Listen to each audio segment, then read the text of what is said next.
I don't know your name yet. That's the first honest thing I can say about this. Not your face. Not your voice. Not the specific way you move through a room, or the particular quality of how you go quiet when something actually matters to you. Not the sound of your laugh before it becomes the performed version of itself. Not the version of you that exists at 2 a.m. when the day has finally stopped asking things of you, and what remains is just you. I don't know any of it. And I've been sitting with that. Not with anxiety. Not with the specific restlessness of someone who feels behind, who has looked at the accumulation of time and decided the accumulation means something is wrong. Not with the impatience that used to live in the space before I understood what the space was actually for. With something closer to patience that has learned its own name.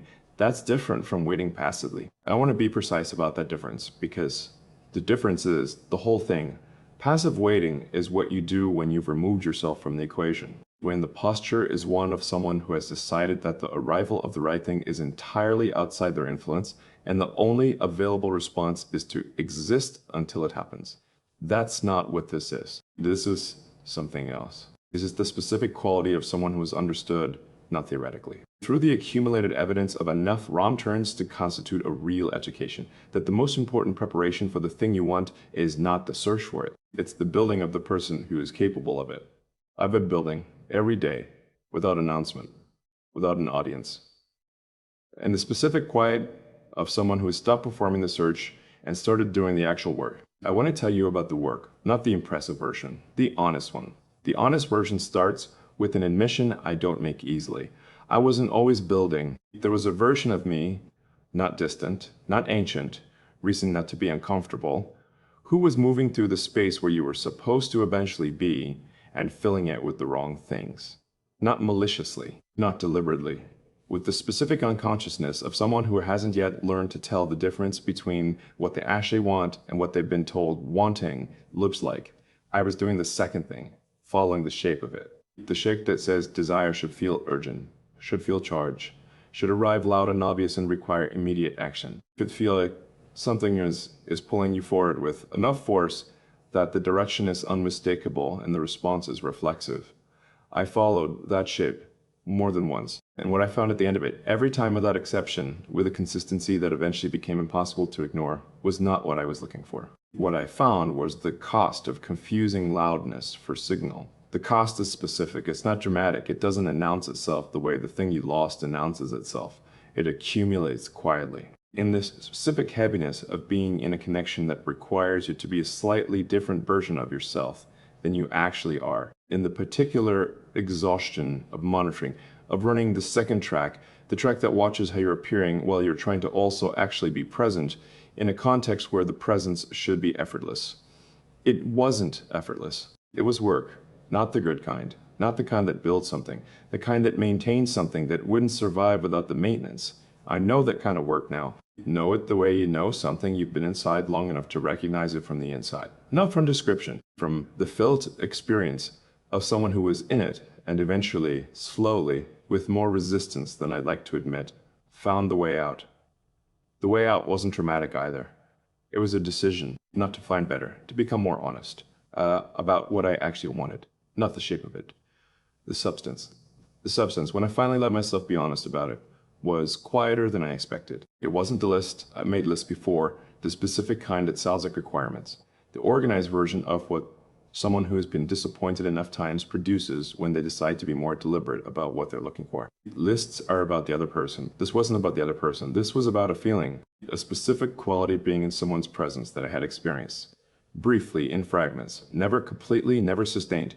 Enough times to know what it felt like, and not enough times to have had it fully. The quality of being entirely yourself, not the curated version. Not the version that has removed the parts that might be too much, or not enough, or difficult to explain. Not the version that has learned to present its edges at angles that don't catch the light wrong. The actual version, all of it. In the presence of someone who doesn't need you to be different than you are, not because they're tolerating the difference, because the actual version is what they want. I felt the edges of that. Never the whole thing. And the edges were enough to understand what the whole thing would mean. I want to tell you what I think it would mean. Not romantically. Honestly, it would mean I stopped translating. That's the most accurate way I can say it. In every connection that has required me to be slightly different, slightly more contained, slightly more explained, slightly more careful with the specific parts of myself that don't land easily, there has been a translation happening, a real-time conversion of the actual interior into a version that fits the context. The translation is not lying. It's more subtle than that, and in some ways more costly. It's the specific energy expenditure of someone who is always slightly, almost imperceptibly, editing before speaking, shielding before expressing, checking before being. I'm tired of the translation. Not in the way that produces bitterness, in the way that produces clarity. I know what I want. I want to be somewhere where the translation is unnecessary, where what comes out of my mouth is the first version, not the edited one, where the silence between words is comfortable in the specific way that silence is only comfortable when both people are actually at rest in each other's presence, where I can be uncertain without managing how the uncertainty appears, where I can change my mind without the change requiring explanation, where I can be heavy on the days that are heavy and not feel the specific weight of someone else's discomfort with my heaviness. That's not a list. That's a feeling with a direction, and you're at the end of the direction. I've been thinking about what it means that I don't know you yet. Not with sadness, with something closer to interest. You exist somewhere right now, in your own ordinary day, with your own specific version of all of this, your own accumulation of what you've been through and what it taught you and what you've decided you're done tolerating and what you realized you can't live without. Your own education and the difference between loud signals and real ones. Your own version of the work. You're somewhere in your own day. Not knowing about this. Not knowing that someone has been thinking about what it means to be actually ready for you. Not ready in the sense of having the right circumstances, the right stability, the right version of a life that looks like it could accommodate another person. Ready in the sense of being the kind of person who can actually be there, non-impressive, available.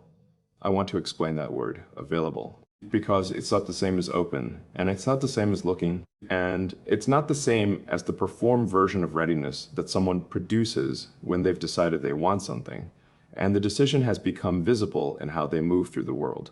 The specific, slightly too much attention they give to possibilities, the particular readiness of visa searching. That's not availability, that's hunger wearing the costume of availability. I've been that. I know the costume. Availability is different. Availability is what remains when the second track has been quiet long enough that quieting it no longer requires effort. When the monitoring of how you're appearing, of whether you're being received correctly, of whether the version of you that is present is the version that will produce the outcome you want, has slowed down enough that the first track has the bandwidth it needs. What is actually here? What is actually being said? What is actually being felt? Not the managed version of any of it, the actual version. I've been working on that every morning in the specific quiet before the day has assembled its requirements. And the hour that belongs to this, to building the person who will be actually there when you arrive, not the outline of him, the whole of him. I also want to tell you something I don't say easily. I've been wrong before, not just about who, but about how. About the specific way I moved toward things I thought I wanted, the speed of it, the certainty I performed before the certainty was actually there. The way I would feel something real and immediately begin constructing around it, building the interior version of what it could become before the actual thing had had enough time to show me what it actually was. It built too fast, too completely, with too much of the construction happening inside. In the private version, in the story I was telling myself about what this was and what it would be, before the actual thing had enough information in it to know. And then the actual thing would arrive, and it would have to compete with the constructed version. It never won. Nothing real can compete with the constructed version. The constructed version is perfect.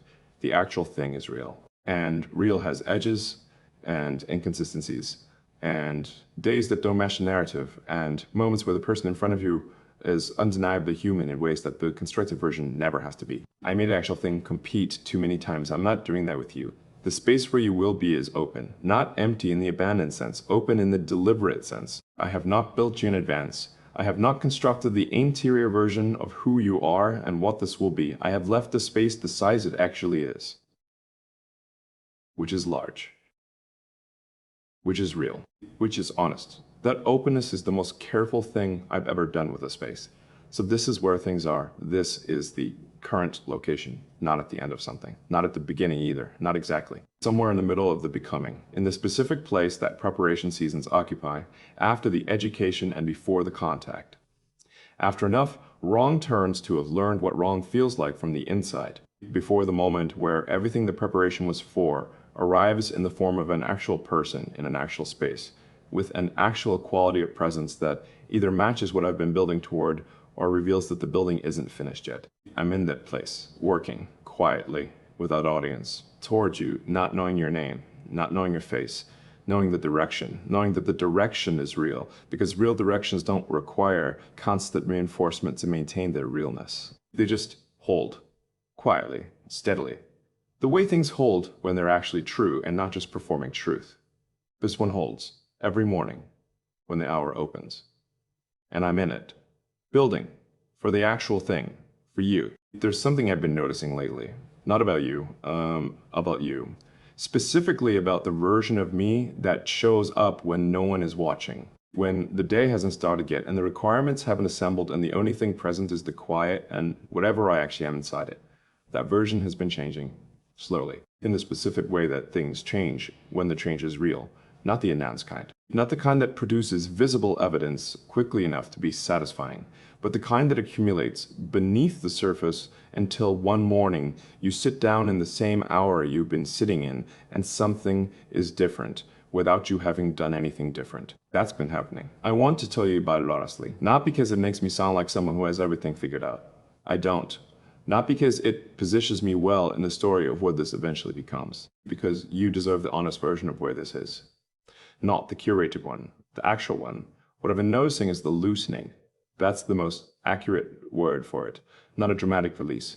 Not the specific catharsis that certain kinds of stories promise. The moment where everything breaks open and what comes through is something new and clean and completely free of what came before. Not that. A loosening. The specific quality of something that has been held tightly for long enough that the holding became structural.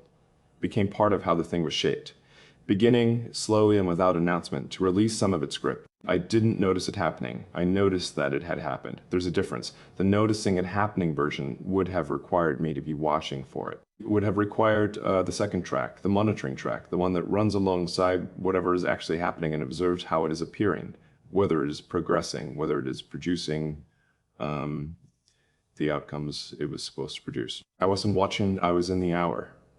Just in it. And one morning, the loosening had happened enough to be felt. What loosened was specific. It wasn't the wanting. The wanting is still there. I want to be precise about that because there's a version of the story where the equanimity I'm describing sounds like detachment.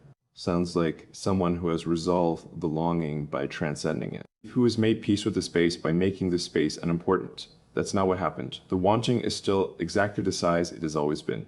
What loosened was the grip I had on the wanting. The specific way I had been holding it tightly, close, with the particular tension of someone who is afraid that if they release the pressure, the wanting will dissipate, will fade, will be displaced by something smaller and less honest until eventually what remains isn't the real direction, but a comfortable accommodation to the absence of it.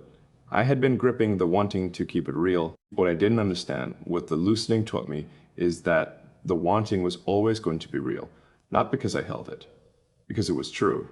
True things don't require maintenance, they require honesty. And the honest version of the wanting released from the grip, allowed to be exactly the size it actually is, without either compression or inflation, turned out to be steadier than the grip version. Quieter, more present, more mine. I want to tell you something about what I've been carrying, not as confession, as accounting. Because I think you should know what arrives with me when I arrive. Not the impressive version of my history, not the curated narrative that presents the difficult parts as clean lessons, as chapters that are obviously complete, as evidence of growth that is safely in the past and not at all still producing weather in the present. That version is dishonest. I've lived through things that left marks. Not the kind that are visible from the outside. Not the dramatic kind that announces itself in how someone moves or speaks or relates. The quiet kind. The kind that exists in the specific ways someone has learned to protect themselves without knowing they're doing it. In the particular distances they maintain without naming the distances. In the places they go slightly careful where the careful isn't necessary anymore. But the muscle memory of the care is still there, still running, still producing its particular pattern of small withholdings. I have those. Specific ones. The marked left by loving someone with more consistency than they were capable of receiving. The particular shape of someone who learned slowly, through enough repetition to constitute a real learning, that the full version of what they felt was more than certain contexts could hold. So they learned to bring less, not consciously, adaptively. The way any honest system adapts when the full input consistently produces a specific kind of friction. You reduce the input, not because you decide to, because the reduction becomes the path of least resistance, and the path of least resistance becomes habit, and habit becomes structure, and structure becomes how you are. I became smaller in certain ways than I actually am. I want you to know that, not as warning, as context. Because what I'm building in the hour, in the mornings, in the specific quiet discipline of someone who is doing this without audience, includes the undoing of that reduction, the returning to the actual size. And the actual size is larger than the version I've been presenting. More certain in some places, more uncertain in others, more here. There's something else. How about the kind of love I've been watching myself want? I've been careful about the word. The word carries too much of other people's definitions. Many imported versions of what it is supposed to feel like and how it is supposed to arrive and what it is supposed to produce. I don't want other people's definitions. I want the honest one, the version I've arrived at through the accumulation of what I've felt and what I've learned and what I've watched myself actually move toward. When the performance is off and the quiet is present, is not what most of the available descriptions said it would be. It's not completion. I was looking for completion for a long time. The version that says the right person fills the specific space that the absence of them created, that their arrival resolves the question the absence was asking, that love is the answer to a lack. I don't believe that anymore. Not because I decided to believe something more sophisticated, because I watched the completion model produce a specific kind of pressure in every connection that carried it. The pressure of needing, the particular weight of the connection that exists in part to resolve a lack, where some portion of what you feel toward the other person is actually what you feel toward the relief they represent, where the love is partly love and partly the specific gratitude of someone who is missing something and has found the thing they were missing. That version can't hold. Not because it isn't real, because it places the weight of your incompleteness on a person who is also incomplete, and incomplete things carrying incompleteness collapse. I've watched that more than once. From the inside, what I want is different, not completion. Company, the specific quality of moving through your own life, your complete life, your actual life, the ones belongs entirely to you, alongside someone who is moving through theirs. Parallel, not merged, not completed, present, in this specific way that two people are present when they're not consuming each other, not requiring each other to be the source of things that should come from inside, not outsourcing the weight of themselves to a connection that isn't designed to carry it, just there, for the actual things. For the moments when the day is hard and having someone in the same space who doesn't need you to explain why makes the hardness easier to hold. For the ordinary evenings where nothing happens except the specific ordinary comfort of being near someone you trust entirely. For the conversations that don't need to arrive anywhere. For the silence that doesn't need to be managed. That version, that's what I want. And I want it with someone who wants the same. Not someone who has been told they should want it. Not someone who has theoretically arrived at it through some clean linear process of personal growth that left no weather and no marks. Someone who has lived enough of their own actual life to know the difference between the noise and the real. Someone who has done their own version of the work. I think that's you. I don't know that yet, but I think I want to tell you about the mornings, not abstractly. Specifically, the hour that opened when the schedule changed has developed its own particular quality. Not consistent. In content, what I do in it shifts, what I think about shifts, what arrives in it shifts, but consistent in something underneath the content. A quality of actual presence, not performed presence. Not the specific approximation of presence that the second track produces when it is running alongside whatever you're doing and maintaining the appearance of engagement while also monitoring the appearance. Actual presence. One track, burning completely on what is actually here. The light at that hour is specific before the day has assembled.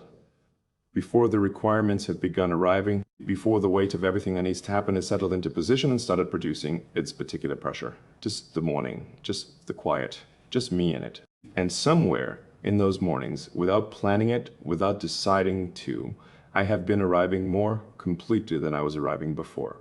More of me in the room, less of me held back in the monitoring and the monitoring in the specific overhead of someone who is watching themselves live rather than is living. More here.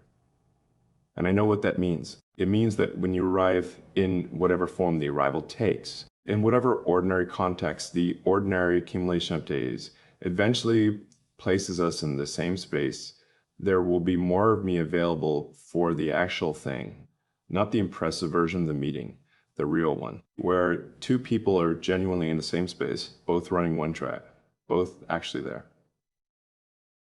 For whatever is actually real between them. I'm building toward that every morning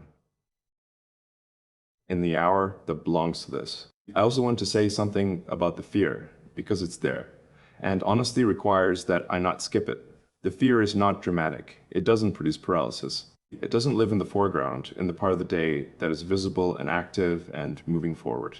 It lives in the quieter moments. In the specific question that arrives sometimes in the stillness, not as panic, not as crisis, but as the honest inquiry of someone who has been changed by what they've been through and is not entirely certain what that change means for what comes next. The question is simple. Am I actually capable of the thing I think I want? Not capable in the sense of deserving it. Not capable in the sense of having earned it through sufficient preparation or sufficient growth or sufficient evidence of having learned what the previous versions were supposed to teach. Capable in the specific sense of being able to actually be there for it, without retreating, without the small withholdings that the marketplaces produce, without the particular way I have learned to protect myself from the specific pain of being fully present in something that then ends. Can I be actually present? Knowing what presence costs. Knowing that the full version, the one track completely there, actually the available version, is also the version that feels everything completely, the good completely, and the hard completely. Can I hold both? That's the question. I don't answer it quickly. I have learned not to. The quick answer would be the performed answer. The version that sounds like confidence, because confidence is what the moment seems to call for. That reassures both of us, because reassurance feels better than the honest, sitting with the uncertainty. I'm not doing that. I'm sitting with the question, not with dread, with the specific respect that real questions deserve.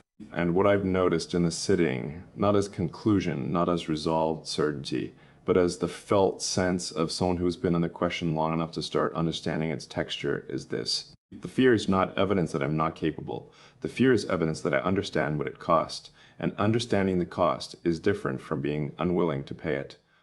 I'm not unwilling, building a capacity to afford it. That's what the mornings are, that's what the hour is, not the elimination of the fear. The building of the person who can hold both the fear and the direction without letting the fear become the direction. I can feel both, I do feel both, and I'm still here. Every morning in the opened hour, moving forward toward you. I almost told someone about you yesterday. Not your name, not your face, not the specific details that would make you real to someone who doesn't already carry the direction you represent. Just the existence of this. The fact that there is a space in my life that has been quietly reorganized around something that hasn't arrived yet. That there is an hour every morning that belongs to a person I haven't met. That somewhere beneath the ordinary visible surface of how I move through my days, something has been running, steady, consistent, without announcement, that is entirely about you. I almost said it out loud. And then I didn't. Not because I was ashamed of it. Not because the saying of it felt dangerous. Not because I was protecting something fragile from the specific exposure that speaking things aloud produces. I stopped because I understood something in the moment before the words arrived. This doesn't need a witness yet. That was the understanding. Not yet. There is a specific kind of thing that becomes smaller when you speak it before it is ready to be spoken. I've learned this, not from advice, from the particular experience of someone who has watched real things diminish in the specific air of other people's reactions, not because the reactions were unkind, not because the people were wrong, but because certain things have a size that only survives in the interior until they are solid enough to survive the exterior.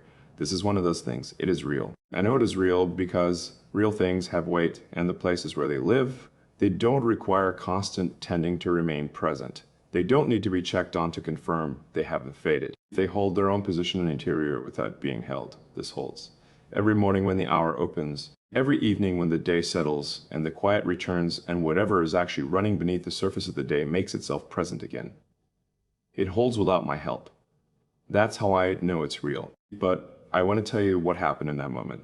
The almost saying, because something arrived in it that I want to be honest about.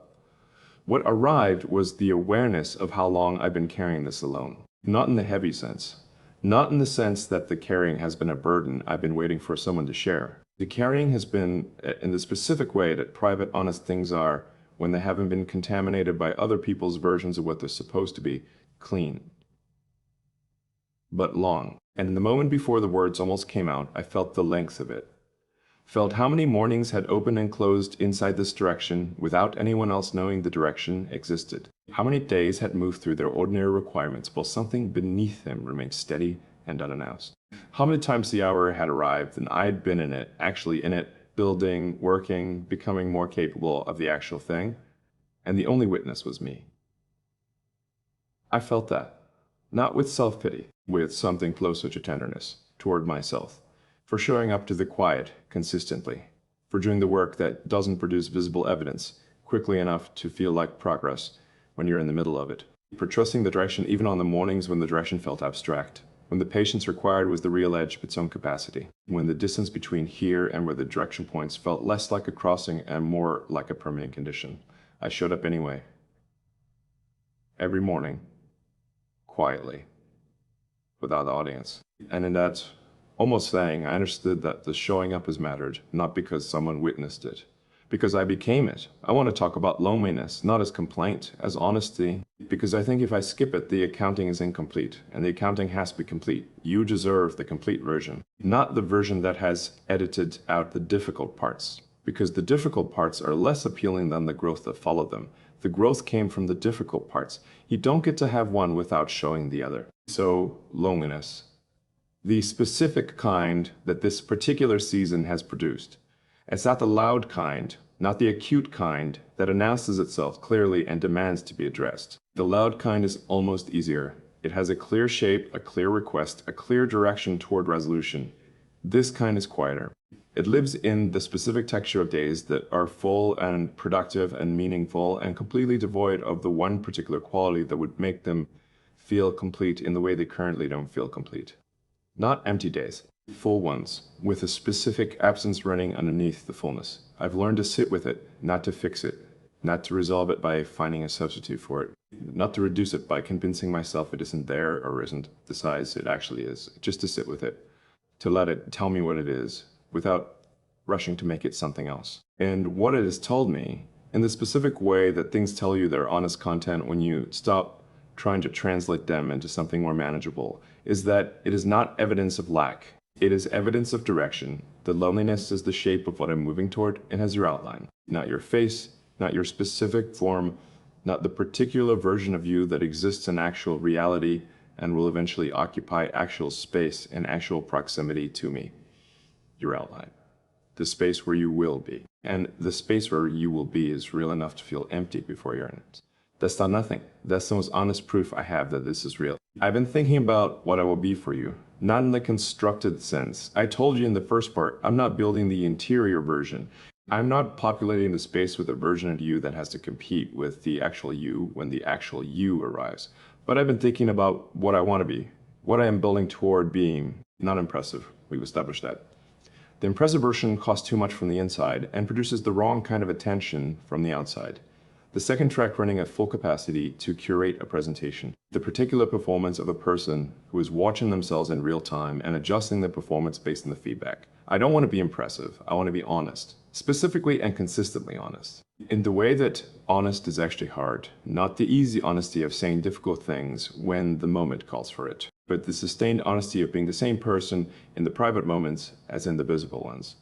Of not having a gap between what you present and what you actually are. Of being readable in the specific way that people are readable when they stop trying to manage their own readability. I want to be readable to you, all the way through, not an open book in the performed sense. Not volunteering everything immediately, not making vulnerability a presentation in itself, not confusing disclosure with intimacy, readable in the sense of what you see is what is actually there. No second version behind the first. No match distance between the surface and the interior, just me, consistently, in the ordinary days and the difficult ones and the ones that don't have a category. That's what I'm building. I also want to be steady. I want to say that carefully, because steady is a word that can mean the wrong thing.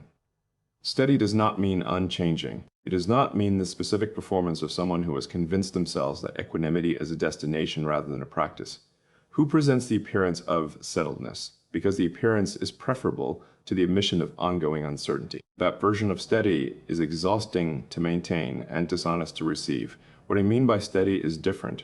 I mean the quality of someone who can be moved without being destabilized, who can feel the full weight of hard things without the full weight collapsing the structure, who can be uncertain without the uncertainty becoming the primary weather of the connection, who can hold space for difficult days, not because they have achieved some permanent condition of unshakability, but because they've done enough of their own work with their own difficult days to know how to be present in them without fixing or fleeing or making the difficulty about themselves. That kind of steady, the kind that is earned, not performed.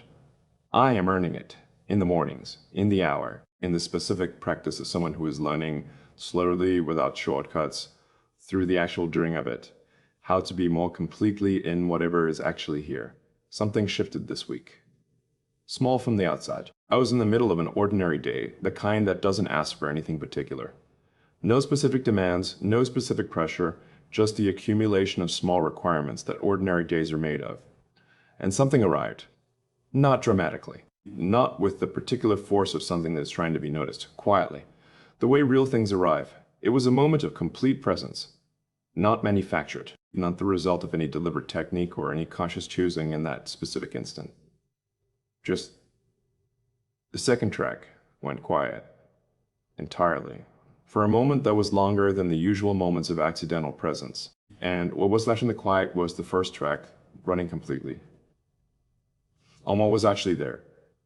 The specific quality of the light in that moment, the weight of the air, the particular texture of silence that exists in the middle of an ordinary day when nothing is asking anything of you for 10 consecutive seconds. I was entirely in it, without watching myself be in it, and understood in that moment, not through analysis, not through the conclusion of any deliberate process of reasoning, but through the felt sense of someone who has been working towards something long enough to recognize when they've arrived somewhere on the way to it.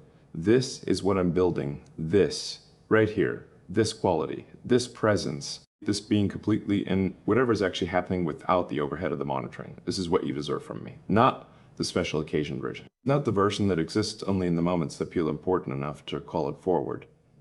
The ordinary day version. The Tuesday afternoon version.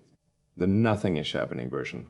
The version that is just here for whatever is here.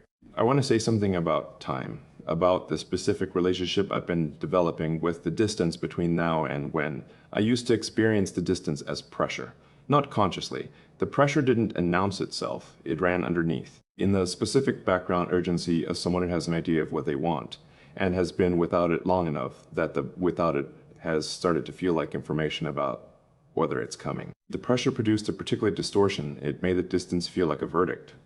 Like the length of the waiting was evidence of something. Like the accumulation of time without the arrival of the thing was the world's way of communicating something about the likelihood of the thing eventually arriving. I know now that's not what it was. The distance was not a verdict. It was a preparation. Not the romantic version of that. Not the version that says everything happens for a reason, and the timing is always perfect, and the waiting was secretly building you for the thing that was always coming. The honest version, which is simply this. The person I am today, the specific version of me that exists after the accumulation of everything this season has taught, is more capable of the actual thing than the person I was when the waiting started. Not because suffering produces growth automatically, because I chose to let it produce something other than bitterness. That was a choice, made repeatedly, in the mornings, in the hour, in the specific small decision to show up to the building instead of the grieving. And the building produced something. I can feel it now, in the way I couldn't feel it at the beginning.